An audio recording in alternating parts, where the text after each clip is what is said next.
long time, and I've always been a fan of her work. She's not only funny, but she's a really good actress. You might have seen her on Curb Your Enthusiasm, or you might have seen her stand-up comedy on The Tonight Show. She's here for you now. Please welcome Kathy Ladman, ladies and gentlemen.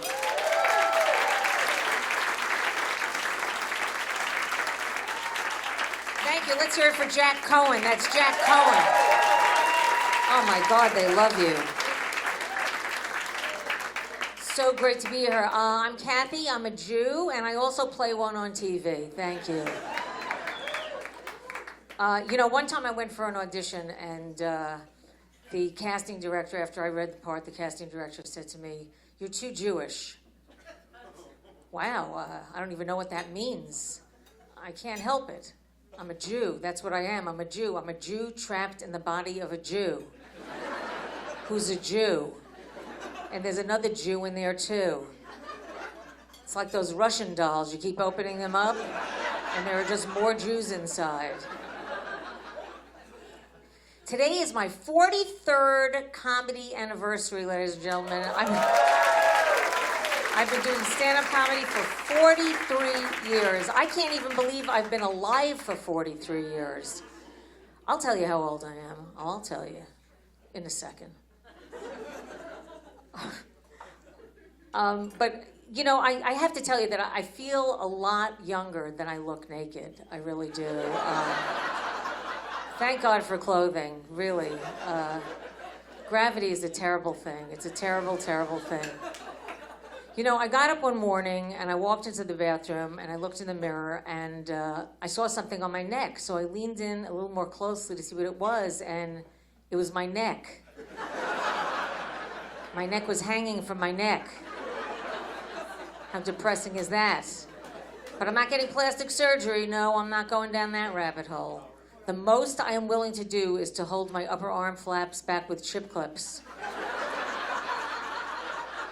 Because I don't want to hurt anyone when I'm waving goodbye. I'm almost not married, ladies and gentlemen. I am almost not married. Very close to being not married. It's taking a very long time. Very long time. Almost 2 years.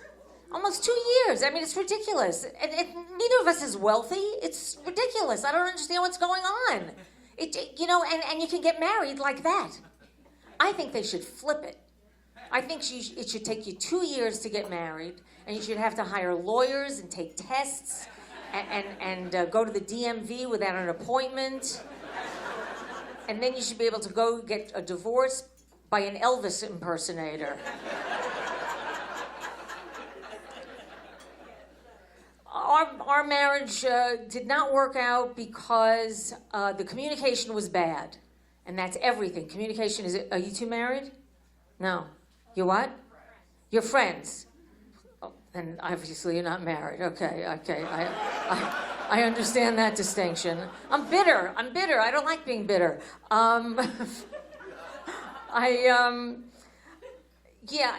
The communication had really broken down. It was terrible. Like we got to the point where we weren't picking up on each other's cues. Like one night we were home and my husband had to go to the bathroom. He had to pee. So he goes into the bathroom, he comes out and he says to me, "I didn't flush." And I said, "Are you coming on to me?" Very bad communication, very bad. Oh, I remember it's one thing that happened when I was married that made me feel so old. My husband walked in on me while I was using my vibrator on my lower back. Because that's where mommy likes it now. That's right.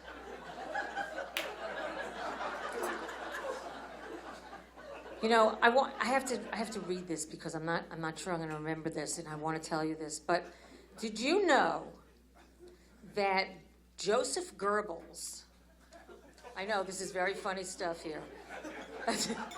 Joseph Goebbels, Hitler's minister of propaganda, wanted to divorce his wife, Magda. Germans have the greatest names, don't they, huh? Magda? How sexy is that? And Hitler said to Goebbels, "You need to work it out. You can't divorce her. It'll hurt our image." Hurt our image? They're Nazis. what kind of horrible marriage was this? Oh my God, but you know what happened? They stayed together, that's right. Joseph Goebbels, who was responsible for the platform of the Nazi Party, got marriage counseling from Adolf Hitler. Successful marriage counseling. I think Hitler missed his calling. I can just see the ad. It would read, if your marriage is in trouble, call Adolf. He'll save your marriage or he'll murder you. Either way, your marriage will improve.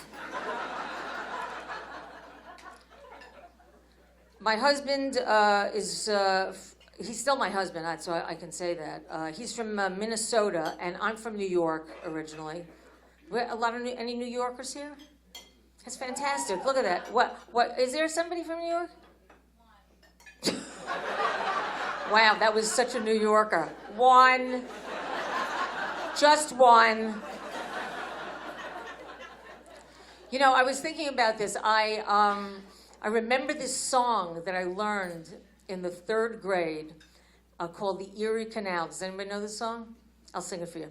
I've got a mule and her name is Sal, 15 miles on the Eerie Canal. She's a good old worker and a good old pal, 15 miles on the Eerie Canal. She's hauled some barges in our day, filled with lumber, coal, and hay.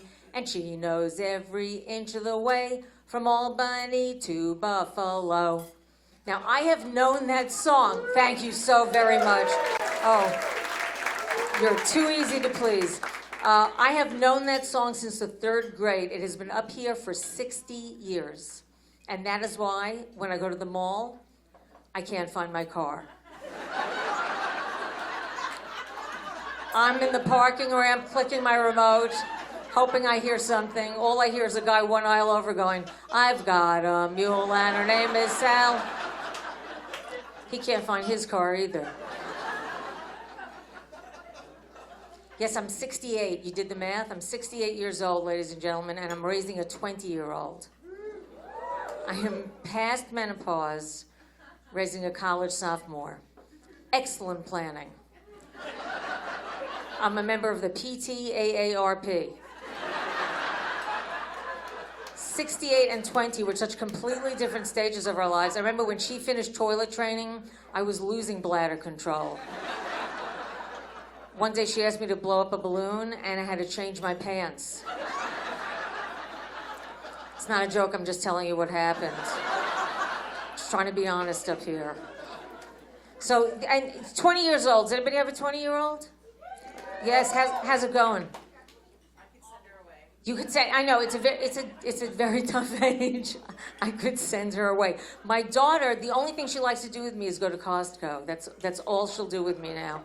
And I love Costco, I really do. But I've realized that at this stage in my life, it doesn't even make sense for me to go there because there's nothing I can buy there that I'll live to finish. I can't use that many Q-tips. Every time I'm there with my daughter and we're leaving, I always point to the cart and I look at her and I say, someday this will all be yours. This is my legacy. Thank you so much. You've been terrific. Thank you. 43 years, ladies and gentlemen. Someone help me. Okay, coming to the stage, very funny.